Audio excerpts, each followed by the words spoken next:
এরপরে সূরা নিসার 36 নম্বর আয়াতের মধ্যে আল্লাহ তাআলা বলতেছেন ওয়া'বুদুল্লাহ ওয়া লা তুশরিকু বিহি শাইআ ওয়া বিল ওয়ালিদাইনি ইহসানা ওয়া বিযিল কুরবা ওয়াল ইয়াতামা ওয়াল মাসাকিন ওয়াল জারি যিল কুরবা ওয়াল জারিল জুনুবি ওয়াস সাহিবি বিল জানবি ওয়াবনিস সাবিল ওয়া'বুদুল্লাহ ওয়া লা তুশরিকু বিহি শাইআ তোমরা আল্লাহ তাআলার ইবাদত করবে, আল্লাহ তাআলার সাথে কাউকে শরীক করবে না।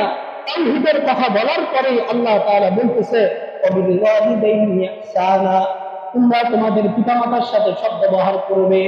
ওয়াবিল কুরবা, এরপরে তোমাদের নিকট আত্মীয় স্বজন যারা আছে তাদের সাথে কি করবে? সদ্ব্যবহার করবে।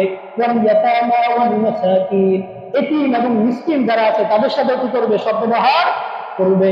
ওয়াল জারি যিল কুরবা, তোমার নিকট আত্মীয়। ওয়াল জারিল জুনুবি, এরপরে তোমার নিকট আত্মীয় না কিন্তু তোমার প্রতিবেশী যারা আছে তাদের সাথেও তোমরা কি করবে? সদ্ব্যবহার করবে।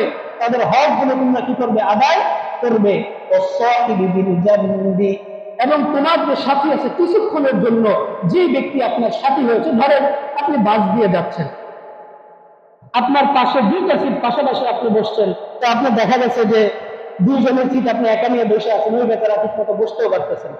তো ওই যে সাহিবি বিল জানব, যে কিছুক্ষণের জন্য আপনার সাথী হইল, তার হকের ব্যাপারেও আল্লাহ তাআলা কি করতে বলছে? নজর রাখতে বলছে।